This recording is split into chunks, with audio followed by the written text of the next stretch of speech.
first question is just how have you been able to sustain, like, having a winning program like that over these years? What's been the key for that?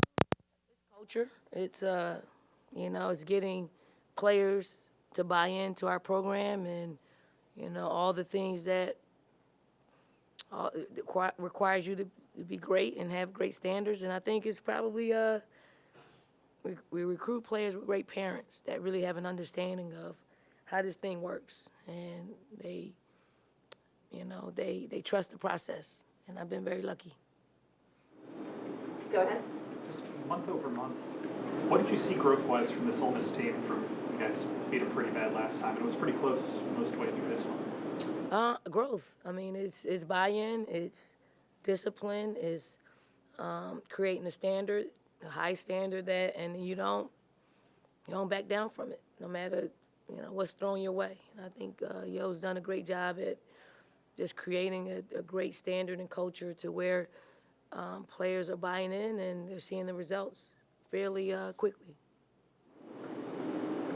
Any other questions from the room? All right, we'll go to the Zoom. If you have any questions, use raise your hand function, and I'll call on you from there. Any questions from the Zoom? Michelle, go ahead.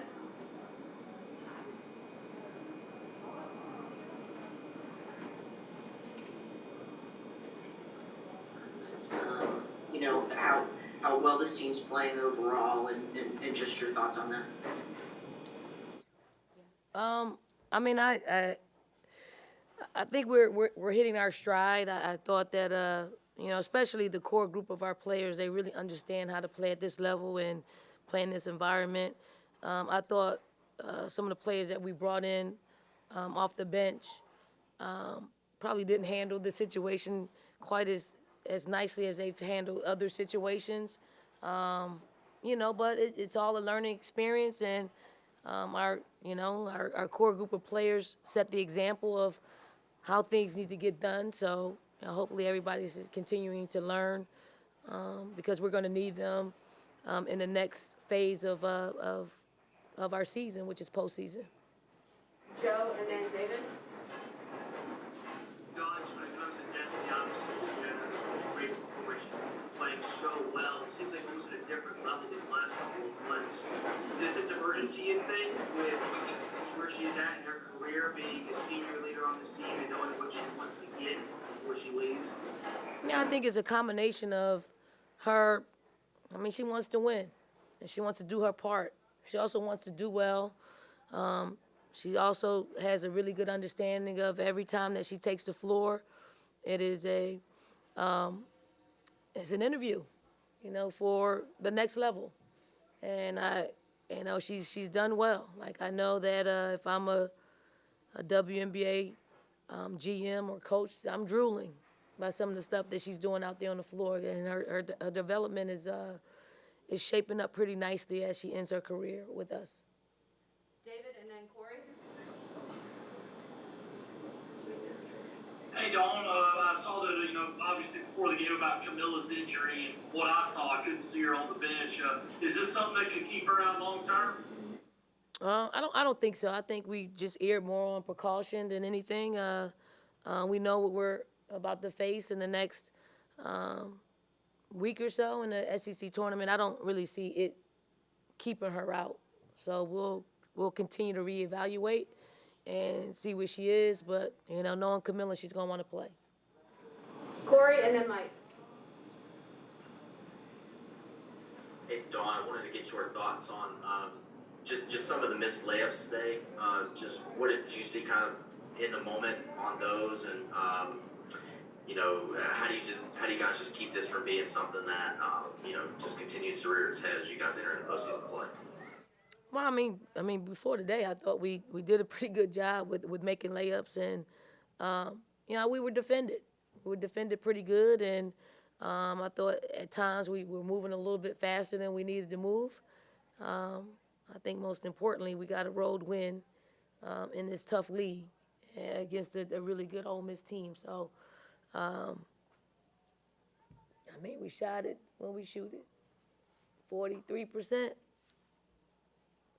Yeah, the third quarter was bad. Third quarter was bad, but, I mean, we did enough to win the basketball game. Mike, and then the AP writer.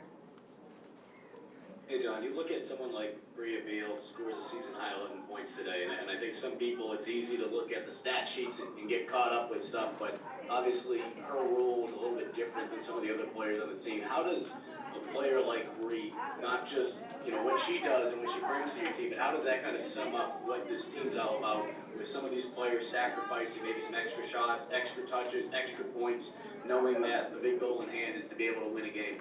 Yeah, super proud of Bree. She's one that has always played a unsung hero role for us. But tonight, I thought she just played extremely well. She took what the defense gave her. She was aggressive on the boards. She was aggressive attacking the basket. She hit a couple of threes as well. And that's what she's capable of. I think a lot of times we do forget about her and Victoria because of, Aaliyah and what she does, and Henny and what she does, and Zaya. Those two players are glues to our basketball team. They are ones that allow the stars to be the stars, and they shine bright themselves. AP, and then Dorothy. Yeah, hi, Coach. John Zeno with Associated Press. Could you kind of talk about the way your team obviously kind of took over in the fourth quarter and how big that was, knowing you could have a lot of competitive games coming up? I mean, the game calls for, our players to rise to the occasion. If we don't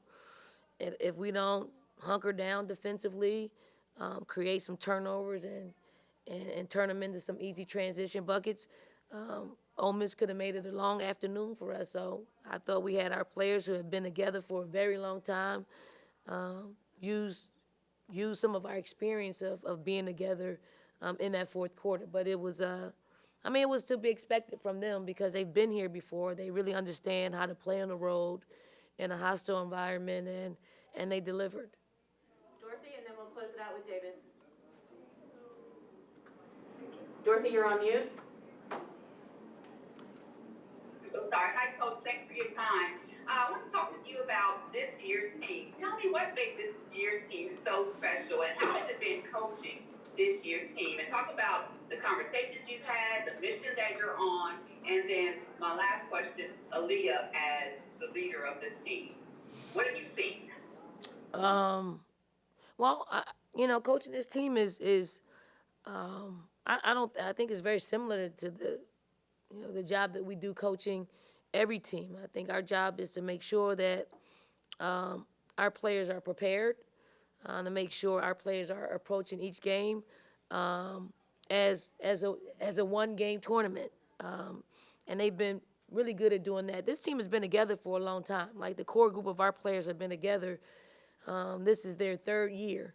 So, some of it is routine versus, some of the younger players in which they don't know the routine. So we have to make sure that we're communicating with them and getting them ready for the rigors of playing in this league and playing in the postseason. It's cool. We got really good players that really have an understanding of what they need to do, what their responsibilities are, and they do them. And they don't settle for anything besides their responsibility.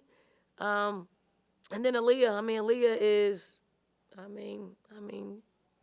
she's performed as the best college player this particular year. Double-doubles after double-doubles, being double-teamed and triple-teamed, and being the target of our team night in and night out, and to be able to perform as she does at an efficient clip. She's a generational player, and I don't think we talk about her enough in those terms. But she is. If you look at where she started to where she is now, I think any team in the country want her on their team. Any final questions for Coach? Okay. Thank you all. Thanks, Coach.